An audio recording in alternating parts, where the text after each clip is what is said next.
I was looking forward to watching this game, but as you can see by the opening clip, it was bad.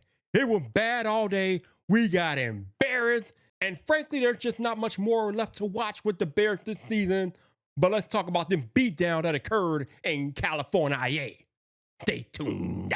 Welcome to Bears Yard, the home of opinionated Chicago Bears talk.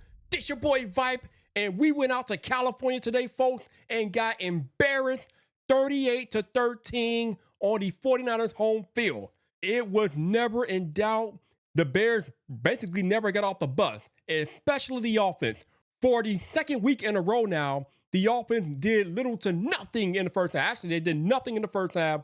We were down 21-0. I think it was 24-0 at the end of the first half. We garnered all of 2 yards for the entire first half. Caleb and the offense just could not get nothing done. The offensive line was as offensive as ever, and it was just more of the same.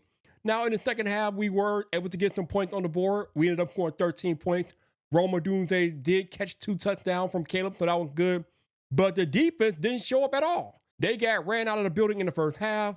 Wasn't really much different in the second half, especially once Caleb had the fumble that you saw in the intro. After that, it was pretty much a wrap for the Bears. And it's pretty indicative of the season as a whole for our Chicago Bears. Interim coach Thomas Brown, I'm looking at you, bro, like, what did you do this week? Did you prep them boys? Because they were not ready coming off the bus. They got boat raced out of the yard in the first half. So Thomas Brown, I'm asking you, what did you do this week? What type of preparation went into the game this week, Thomas Brown? Because it was looking a lot like last week. I thought that since Thomas was overseeing everything now, that we would look a little bit different, but we look worse, a lot worse. And Eric Washington calling the defense, my Lord. Say what you want about Flus. At least the defense had a bunch of games where they gave up 21 points or less. But today, defense gives up 38 points. Niners running up and down the field on the Bears defense. We're still playing that crappy soft zone and getting abused by every team in the league. I just don't know what's going on with this team. But it's clear to me that this season is over. It is done, fam. I don't know what to say, Bears fans. I just don't know. At this point, we have 4 games left on the schedule. We have the Seattle Seahawks, and we have their division opponents. We have one more game with the Lions, one more game with the Vikings, one more game with the Packers.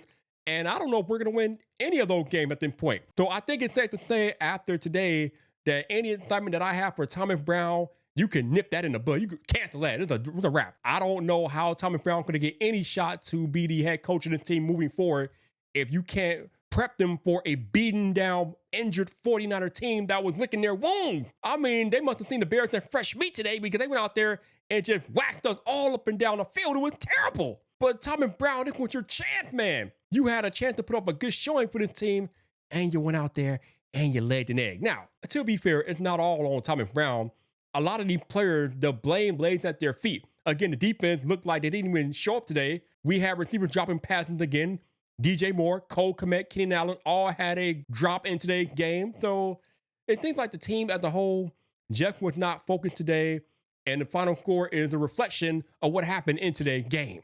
I mean, the Niners were up 31-13 in the fourth quarter, and they had a 4th and 1.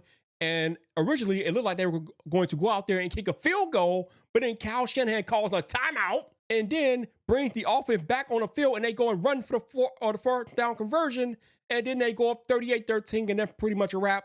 I think when there was 2 minutes left, the Bears got the ball back, whatever. We brought Tyson Bagent in to finish the game. Luckily, they didn't leave Caleb Williams out there. I think he got sacked probably at least 5 times. I don't know what the total number is, but I think Caleb took at least 5 sacks in the game because, again, the offensive line was poor. It was like a leaky faucet all day. Braxton Jones is over. I'm done with Braxton Jones. I'm out on him. We need to go address left tackle in the draft. Obviously, we know that the interior of the offensive line is garbage. So we need to figure that out too. But I don't want to hear anything about Alton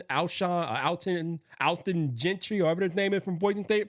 I don't want to hear anything about a skilled player in round 1.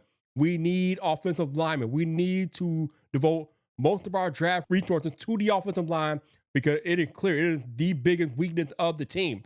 I mean, Caleb Williams, if the man doesn't have time to stand up and go through his progressions and whatnot, what are we doing?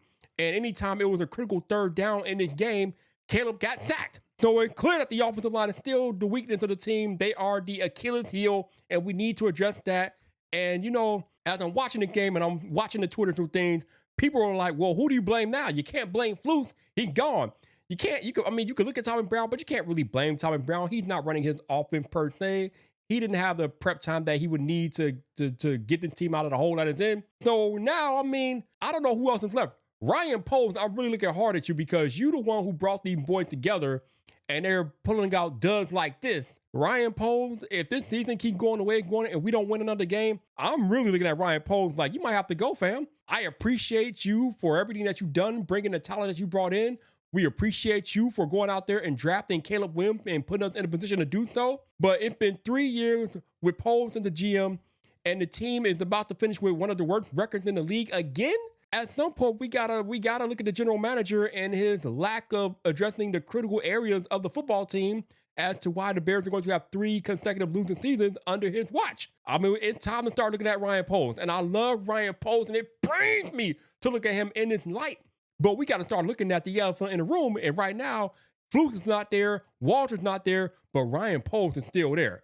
So I don't know if I'm ready to completely throw him out yet. But if things keep going the way it's going and we don't win another game this year, Ryan Poles, I'm looking at you, bro. You might have to go. Whoop, get him out of here.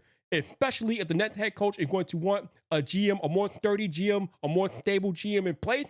Ryan Poles got to go. Get him out of there. He's gone. So, I don't know, man. It just sucks because we had so much expectation for this season, but it just didn't work out the way we thought. But once again, the Bears get dropped 38-13 in San Francisco. Next up is Monday night against the Vikings. If you want to be a part of the Yard Party, subscribe to the Yard for all things opinionated Chicago Bears talk.